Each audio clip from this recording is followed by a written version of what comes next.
आज हम डिस्कस कर रहे हैं डॉपलर्स इफेक्ट इन लाइट। हमारा एम है आपको एक शॉर्ट नोट्स प्रोवाइड कराना ताकि आप उसको याद करके एग्जाम में आप लिख सकें। तो डॉपलर इफेक्ट है क्या?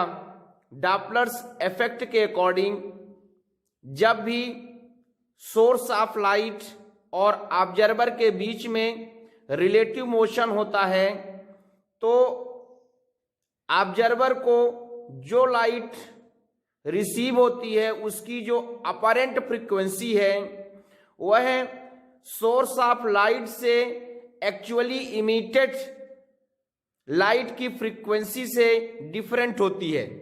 अपरेंट फ्रीक्वेंसी का मतलब जो फ्रीक्वेंसी ऑब्जर्वर को रिसीव होती है वह फ्रीक्वेंसी एक्चुअल फ्रीक्वेंसी से डिफरेंट होती है। मतलब एक्चुअल फ्रीक्वेंसी कुछ अलग है लेकिन ऑब्जर्वर को कुछ डिफरेंट टाइप की, अलग रेंज की, अलग वैल्यू की, अलग क्वालिटी की फ्रीक्वेंसी रिसीव होती है। उस डिफरेंट क्वालिटी की फ्रीक्वेंसी को अपरेंट फ्रीक्वेंसी कहते हैं। अब चूंकि लाइट की अपरेंट फ्रीक्वेंसी इंक्रीज होती है यदि सोर्स ऑफ लाइट और ऑब्जर्वर के बीच की डिस्टेंस डिक्रीज होती है। मतलब यदि ऑब्जर्वर और सोर्स ऑफ लाइट एक दूसरे की ओर आ रहे हैं तो उनके बीच की डिस्टेंस कम हो जाएगी। इस टाइम जो अपरेंट फ्रीक्वेंसी है उसकी वैल्यू इंक्रीज होगी। लेकिन यदि सोर्स ऑफ लाइट और ऑब्जर्वर के बीच की डिस्टेंस इंक्रीज हो रही है, मतलब सोर्स ऑफ लाइट और ऑब्जर्वर एक दूसरे से दूर जा रहे हैं, उस केस पे लाइट की जो अपरेंट फ्रीक्वेंसी है जो कि ऑब्जर्वर को फील होती है उस फ्रीक्वेंसी की वैल्यू डिक्रीज होती है। अब देखेंगे expression for apparent frequency of light. मतलब जब सोर्स ऑफ लाइट, मान लेते हैं कि source of light new frequency की वेव को इमिट करता है तथा उस फ्रीक्वेंसी की वेव लेंथ लेम्डा है और लाइट की वेलोसिटी c है। इस केस में wavelength lambda equal to हो जाएगा c न्यू, क्योंकि हम जानते हैं nu equal c equal to होता है न्यू लेम्डा, तो लेम्डा इक्वल टू हो जाएगा c अपॉन न्यू। अब फर्स्ट केस है जबकि सोर्स और ऑब्जर्वर एक दूसरे के क्लोज आते हैं। इस केस पे तो माना सोर्स और ऑब्जर्वर एक दूसरे के पास में आते हैं। इस स्थिति में सोर्स की जो वेलोसिटी है वो सोर्स और ऑब्जर्वर एक दूसरे के पास में v वेलोसिटी से पास में आते हैं और लाइट के प्रोपोगेशन के डायरेक्शन में उन दोनों का मूवमेंट होता है। तो हम देखते हैं कि 1 सेकंड में ऑब्जर्वर और सोर्स ऑफ लाइट एक दूसरे के पास आते समय भी डिस्टेंस कवर करते हैं। अब चूंकि अपरेंट फ्रीक्वेंसी इक्वल टू होता है number of light waves received पर सेकंड बाय द ऑब्जर्वर, अर्थात ऑब्जर्वर एक सेकंड में लाइट की जितना नंबर ऑफ लाइट जो रिसीव करता है उस की वैल्यू को अपरेंट फ्रीक्वेंसी कहते हैं, जिसे हम न्यू डैश से रिप्रेजेंट करते हैं। तो न्यू डैश इक्वल टू हो जाएगा सोर्स के द्वारा actually emitted number of light wave plus number of light waves contained in a distance new. Source कितनी लाइट को इमिट करता है और डिस्टेंस न्यू में लाइट की संख्या कितनी है, कितनी लाइट कंटेन्ड हो रही है, उन दोनों का जो प्लस होगा वही अपरेंट फ्रीक्वेंसी होगा। मतलब वही वैल्यू ऑब्जर्वर को रिसीव होगी। तो जो सोर्स से लाइट इमिट हो रही है उसके नंबर को हम न्यू से रिप्रेजेंट करते हैं। अब डिस्टेंस v मतलब ये वेलोसिटी है। वेलोसिटी इक्वल टू होता है डिस्टेंस अपॉन टाइम। अगर यूनिट टाइम की बात किया जाए तो जो वेलोसिटी है वो डिस्टेंस कहलाती है। तो यहां से जो फ्रीक्वेंसी इक्वल टू होगा, फ्रीक्वेंसी इक्वल टू हो जाएगा वेलोसिटी अपॉन वेवलेंथ।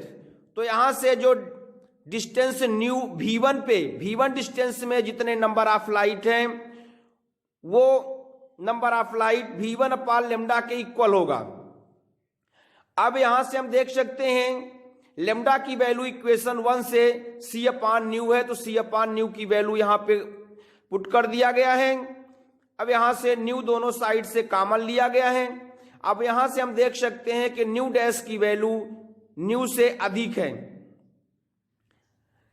अर्थात अपरेंट फ्रीक्वेंसी एक्चुअल फ्रीक्वेंसी से ज्यादा है। इससे प्रूफ होता है कि जब ऑब्जर्वर और सोर्स एक दूसरे के क्लोज आते हैं, अर्थात उनके बीच की डिस्टेंस कम होती है, तो जो नंबर ऑफ लाइट ऑब्जर्वर को फील होता है वो अधिक फील होता है, मतलब उसको फ्रीक्वेंसी अधिक फील होती है। अब सेकंड केस देखते हैं कि जब ऑब्जर्वर और सोर्स एक दूसरे से दूर जाते हैं, मतलब उनके बीच की डिस्टेंस इंक्रीज होती है, तो उस केस में क्या होगा। तो जब ऑब्जर्वर और सोर्स एक दूसरे से दूर जाएंगे उस केस में हम वेलोसिटी v1 की जगह -v1 पुट करेंगे। तो यहां देख सकते हैं कि जो अपरेंट फ्रीक्वेंसी है न्यू डैश, न्यू वहां पे प्लस लिखा था, यहां पे माइनस हो गया क्योंकि न्यू v1 की जगह -v1 लिख दिया गया है। अब यहां से आप देख सकते हैं कि अपरेंट फ्रीक्वेंसी की वैल्यू एक्चुअल फ्रीक्वेंसी से कम है, अर्थात जब एक दूसरे से दूर जाएंगे ऑब्जर्वर और सोर्स, तो ऑब्जर्वर को जो फ्रीक्वेंसी फील होगी वो एक्चुअल फ्रीक्वेंसी से कम होगी। अब इक्वेशन फर्स्ट और सेकंड को कंबाइन करेंगे तो इसको हम प्लस माइनस के फॉर्म में लिख सकते हैं। न्यू को 1 में मल्टीप्लाई करेंगे और फिर इधर ले आएंगे तो हो जाएगा new dash minus new, new को इसमें मल्टीप्लाई करेंगे तो हो जाएगा न्यू v1 अपॉन c। इसको हम डेल न्यू से रिप्रेजेंट कर सकते हैं। अब यहां से हम v1 की वैल्यू फाइंड करेंगे तो v1 इक्वल टू हो जाएगा plus minus del nu upon c। Del nu क्या है, डेल न्यू अपरेंट फ्रीक्वेंसी और एक्चुअल फ्रीक्वेंसी के बीच का डिफरेंस है। अब चूंकि हम जानते हैं nu equal to lambda equal to होता है c अपॉन न्यू, इसलिए न्यू इक्वल टू हो जाएगा c अपॉन लेमडा। अब इसको डिफरेंशिएट कर देंगे तो डिफरेंशिएशन के through D new upon D lambda, और लेमडा का हो जाएगा -c अपॉन लेमडा स्क्वायर। यहां से डी लेमडा की वैल्यू हम देखेंगे तो इतना आएगा। डी लेमडा और डी न्यू को हम डेल लेमडा और डेल न्यू के फॉर्म में भी लिख सकते हैं। तो यहां से डेल लेमडा इक्वल टू हो जाएगा डेल न्यू की वैल्यू हम यहां से पुट करेंगे। ये जो डेल न्यू की वैल्यू गिवन है, ये डेल न्यू की वैल्यू हम यहां पे पुट कर देंगे तो आपका डेल लेमडा की वैल्यू ये हो जाएगा। अब हम जानते हैं c इक्वल टू होता है न्यू लेमडा, यहां c की वैल्यू पुट करेंगे न्यू लेमडा, तो न्यू से न्यू कैंसिल होगा, एक लेमडा से एक लेमडा कैंसिल हो जाएगा। माइनस होने के कारण ये प्लस माइनस की जगह माइनस प्लस हो जाएगा। माइनस को मल्टीप्लाई करेंगे तो प्लस माइनस हो जाएगा और माइनस प्लस हो जाएगा। तो इस तरह से डेल लेमडा की वैल्यू आ गई। यहां से हम v1 की वैल्यू फाइंड कर सकते हैं। तो v1 इक्वल टू हो जाएगा c का मल्टीप्लाई हो जाएगा, लेमडा इनटू में है तो डिवाइड में आ जाएगा। तो इस तरह से v1 की वैल्यू आ जाएगी। इससे प्रूफ होता है कि जब सोर्स और ऑब्जर्वर एक दूसरे से दूर जाते हैं तो उस केस में अपरेंट फ्रीक्वेंसी कम होता है। अब हम यहां से देख सकते हैं कि जब सोर्स और ऑब्जर्वर एक दूसरे के पास पहुंचते हैं तो डेल न्यू की वैल्यू पॉजिटिव होगी। हमने अभी अभी देखा इक्वेशन 1 में कि डेल न्यू की वैल्यू पॉजिटिव होती है। इस केस को ब्लू शिफ्ट कहते हैं, क्योंकि एपारेंट फ्रीक्वेंसी की वैल्यू इंक्रीज होती है और एपारेंट वेवलेंथ डिक्रीज होता है। जब फ्रीक्वेंसी इंक्रीज होती है तो वेवलेंथ डिक्रीज होता है। तो एपारेंट वेवलेंथ डिक्रीज होगा और सबसे कम वेवलेंथ ब्लू कलर का होता है। इससे फील होता है कि जो फ्रीक्वेंसी है वो ब्लू कलर की ओर शिफ्ट हो जाएगी, इसे ब्लू शिफ्ट कहते हैं। जब सोर्स और ऑब्जर्वर एक दूसरे से दूर जाते हैं तो डेल न्यू की वैल्यू निगेटिव होती है। इस केस में एपारेंट फ्रीक्वेंसी डिक्रीज होती है, जिससे एपारेंट वेवलेंथ इंक्रीज होता है। जब एपारेंट वेवलेंथ इंक्रीज होगा और वेवलेंथ रेड कलर का सबसे अधिक होता है, इससे प्रूफ होता है कि जो फ्रीक्वेंसी है वो रेड कलर की ओर शिफ्ट होती है, इसे रेड शिफ्ट कहते हैं। इसमें हम स्पेशल थ्योरी ऑफ रिलेटिविटी के अकॉर्डिंग